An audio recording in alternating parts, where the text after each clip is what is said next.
Hey, this is Joel Cameron. Thank you so much for checking out this video. In this video, I'm going to sort of more or less finish messing with the toms. I've kind of messed with everything dynamically and EQ-wise. And so before I move on to overall processing on the entire drums as sort of a whole mix, I'm going to finish up with the toms.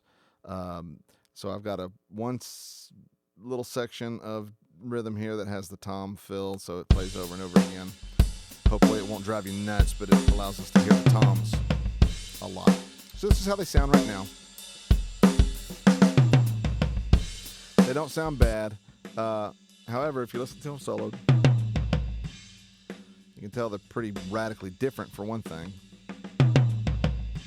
There's this is a late 60s Ludwig 4-piece. It's 12-inch tom, 16-inch floor tom. The tom is only 8 inches deep. The floor tom's 16 inches deep, and it's got much more resonance, much more low frequency content, as you can tell, compared to the high tom, which sounds skinny by comparison.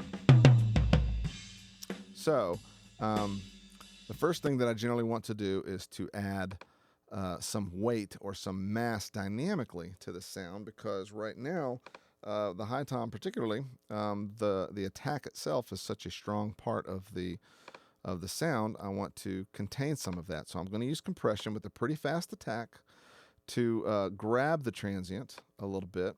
I'm going to do generally, when I just do basic dynamic reduction, gain reduction, I generally use like a 2-ish to 1 ratio because I want things to sound pretty natural overall. And so I'm going to kind of start there with this. Let's see. Let's just do the high tom first. Okay. It's compressing too much. The threshold is too high. There we go. That's better. Now look at how much reduction we're getting. Okay, so we're getting 5-ish dB of reduction. That means we can turn the output up a little bit. I'm not going to turn it up a whole lot. I'm going to use a pretty fast attack. By the way, in case I didn't make that very clear, I can turn up the gain because I've just chopped off 5 dB. So basically, for it to be as loud on the meter as it was before, I can actually turn it up 5 dB. I can tell you right now that's going to be too much. So I'm not going to do that because the attack was too strong, which means the attack needed to come down and the body needed to sort of stay where it was because I could hear it pretty well in the mix. So I'm bringing it up a little bit to compensate, but not much. Hope that makes sense. The release, the faster the release, the more body you'll have in the sound. That is because this high, basically what's happening with the dynamic, with a compressor, is when it's engaged, it's essentially turning the signal down by a set amount, and then it releases it back to where it was. So in the release, you're actually essentially turning up the sound. When you're compressing, you're turning down the sound. When you release it, so attack, release is what's happening.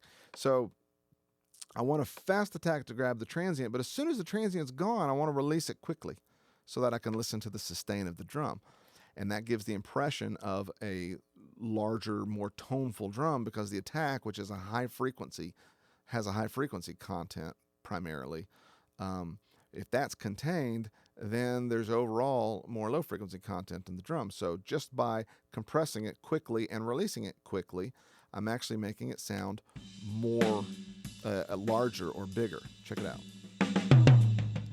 See, it's more aggressive in a ballsy way, as opposed to aggressive in an attacky way like it is this way. So you get mostly attack and not much sustain, but with the compression in, see? Pretty nice. Okay, so I'm basically going to do the same thing. I'm just going to actually move that over to the floor tom and just start there kind of with those settings. Woo. And you can hear, because of the actual gain, it's sort of opening the expander a little bit. I can come back and mess with that with the threshold. But actually, I don't think that's probably going to offend too much, realistically. You're not going to catch every single deal. So if you put in another element to play along, it's less noticeable. Okay, so what I've done is use compression to create the sense of size and bigness and tone portion of the toms. In the next video, I'm going to go ahead and EQ these toms. So check that out, and also please check out my blog at joelsmixup.blogspot.com. Thanks for watching.